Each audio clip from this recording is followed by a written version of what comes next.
So your business is taking off and you have all of these new customers and clients, yay! But some of your day ones are complaining that the quality of your product or service is drop off, is not as good as it was before. What do? I'm Kalila Reynolds and it's time for another episode of Money Moves JA, brought to you in partnership with EXIM Bank's Business Advisory Service, giving you the tools to grow your business.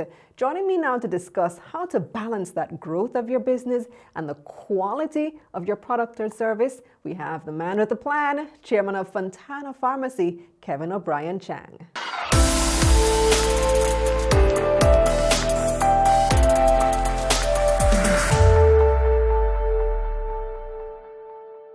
Welcome to the show, Kevin. Glad to have you. Thanks for having me, and I'm so proud of how well you have done. Thank you so much. You must have inspired so many to try. You tried something new and great success. You must have inspired a lot of people. Thank you so much. Well, Fontana is inspiring a lot of people too because the growth is impressive. You guys started out in Mandeville. How many years ago? 1968. 1968, and now look where you are, mega store at Waterloo, another one coming to Portmore, fantastic returns. So tell me, for people who are starting out right now and are thinking about eventually in 20 years, 30 years, 40 years, I could be the next Fontana, I could be the person who started that. What does it really take to grow a business to that level? Well, I can only give you the history. My father and mother started it, Bobby and Angela Chang, in 1968.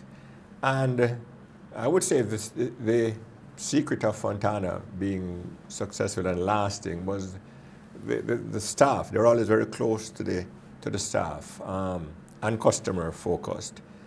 But we have three leaders, for example, Mrs. Faye Stewart Plunkett in Mandeville, Mrs. Ruthlyn Sherwood, Ruthlyn May Sherwood, and Miss Pat Forbes. I want to get their names right. And they've been with us over 40-something years now. Sorry to tell you, ladies. But and how I look at it, my father and mother taught them a certain culture, you're customer focused. And as we open these stores, they have trained the managers and passed on that culture. So it's been a culture that's been passed on, and our culture is based on four things. The customer, always, the first one is, service for customers comes first, and respect is that everybody is treated the same, and that my head getting tough, I forget one of them, but community, that we always, wherever we go, we're part of the community, part of Jamaica. We're not just there to take, we're there to give back, So those things have been the philosophy, and we still try to adhere by it, But as I said, that they stay close to the staff, listen to them, and to the customers. Those two things, listen to the staff, listen to the customers, and everything flows from that. Customer and community. I absolutely love it. Now, here's the thing, Kevin. A lot of businesses start... Family. The other one is family. Family. Yeah. And it's family. We're a family business, and we cater to all aspects of family, from in the belly to when they get old. Absolutely. There's a thing at Fontana, a lot of people call themselves Fontana baby, especially Mandeville, because the mother come when they're in the belly. They come with their baby in the belly, and then they come with, so it's sometimes 3 generations, a farm, and they call themselves Fontana babies. 50-odd years, you can say that. Not many businesses can. But a lot of businesses, Kevin, start small and they stay small forever. You start your one shop, and you just always have that one shop. So what does it take to go from having that one shop to having multiple locations island-wide? It's, I guess, a number of factors. One of them is we're family. I'll give you the history, but like I said, we were, I have 7 in my family. I'm the only boy, 6 sisters. And in the 70s, we emigrated to Canada, the whole family, because my mother said she have 7, she told me I have 7 children to send to university. Canada's a good place, right? And my father would come back and forth to keep the business alive. And then I was went to school in Canada, got an MBA, worked a couple of years, and then whatever circumstances, I came back to Jamaica in 89, and took over the business. You go abroad. One thing, when you go abroad and study abroad, you get new ideas, different perspective, first world kind of thinking, not fully.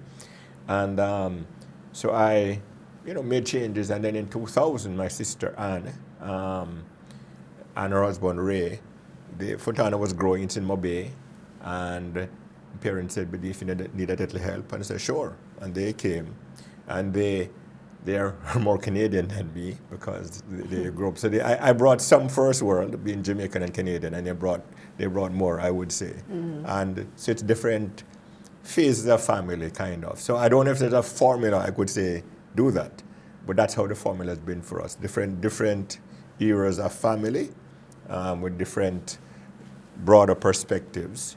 And as I said, I would say the business really took off in 2000 when Ray and came, and is one of I think the best buyer in Jamaica. And then Ray, I think, is one of the best operations man. They both brought a Canadian can-do perspective, So that Jamaica, we're not as go-getting as we can be.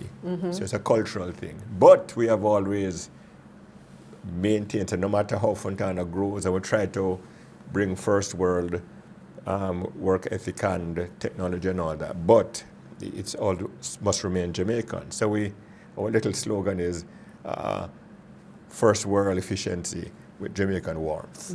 That's the goal. I don't know if we achieve it. So we want to bring both of them together. We don't want to be a cold, impersonal. The first world, I lived in Canada. You go in the US, and they're nice, but they can be a bit impersonal. So That's we try to keep that personal touch at Fontana all the time. And as I say, the customers, we call it a Fontana family for the staff, customers, and when customers come on, they feel at home. There used to be a show on TV called Cheers. You want to go where everybody knows their name. Everybody knows your name. So I tell the staff that all the time. It's one of the things we want your customers repeat, know the customers. When they come, they feel, hey, I feel at home. But all right, so here's an interesting thing. So how do you accomplish that in a bigger company? You can say it's fairly easy. When you have a smaller company, you can feel intimate, you know everybody by name. But as you grow and you have mega stores, now how do you still maintain That's a that challenge. personal That's touch? a challenge we're going through. Fontana has been transitioning from a family business, and they always say, you read about these things, they said about 150 people, the natural human capacity to have friends and family. I guess when we're in the olden days of humanity, the village, 150, that's the natural grouping. So once you get above that, you got to shift from a family to a corporate, and that's the challenge we have been having. But we are saying we have to try to keep that family structure. And what does help a lot is this Zoom thing. The COVID has had, of course, many deleterious effects, but using Zoom a lot, it enables you to keep in touch a lot. It's not face-to-face as effective, but you can... With staff? Yeah, well, you can. What you have a structure. You have the 6 stores, then you have managers. The managers can have meetings, and then the managers have meetings with their supervisors, and then their supervisors have meetings with their teams. So it's a pyramid kind of thing. So the needs leveled. So, for example, it's about 400 customers. I can't know all their names, but the managers and supervisors, I can try to know all of them. And by keeping in touch with them, they keep in touch with the staff and feedback to me.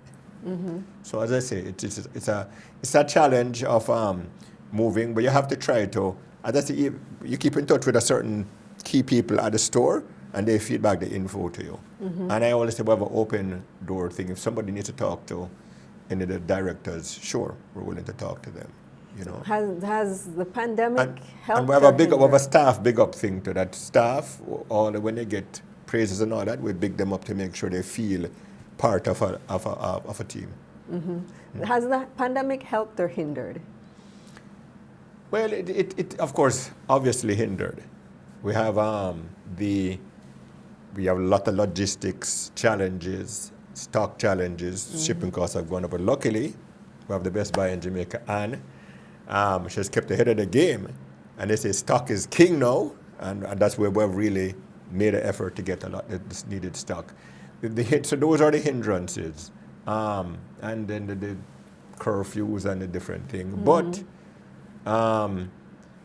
the positives have been, it's forced it to become more efficient, right? More customer, we call it, listening more to the customers. You have to be during COVID, one of the things is listening closer to the customers. Their needs have shifted.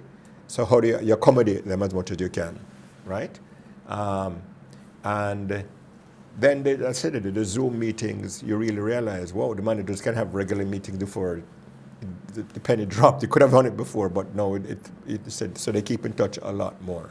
So it's helped us to be more efficient. So the old cliche, I don't know if it's true, they said Chinese, they said the crisis is the same word for opportunity. I heard it's not exactly true, it's a good story. So we have, in other words, the difficulties, we have worked around them, and it's forced us to do a lot of things better. And we hope, if and when COVID get back to normal, we'll be a more efficient and company and listening. I think one of the big things with COVID, if I was to narrow it down to why we have managed to manage it well, I think, listening. Listening to the customers, things have changed, what you want now, that has changed. And listening to the staff, who are in close touch with the customers. And I always tell the staff, we are far away, you're close down, we need your input for the nuts and bolts, so please come tell us, we welcome your suggestions. It's all about listening. Yeah. Yep, that's I think we've always tried to be a listening company. Do you see Fontana expanding outside Jamaica? That's a big one. We're going to go to Portmore next year, hopefully, with COVID, you never know. But the goal is before Christmas. So let's get that one done.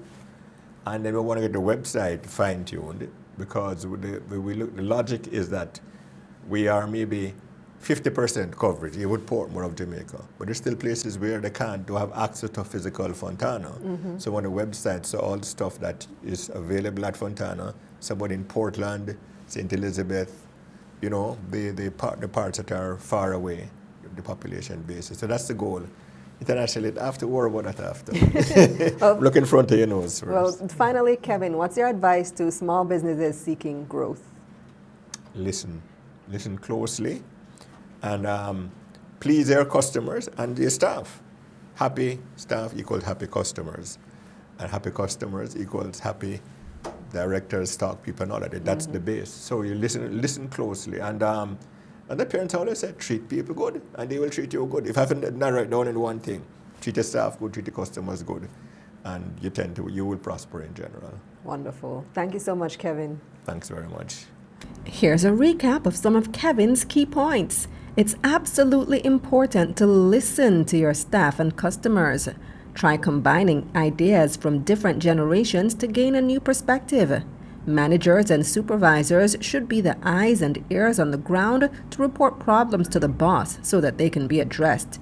And your staff should always feel like a team. That's it for this episode of Money Moves JA, brought to you in partnership with EXIM Bank's Business Advisory Service, giving you the tools to grow your business.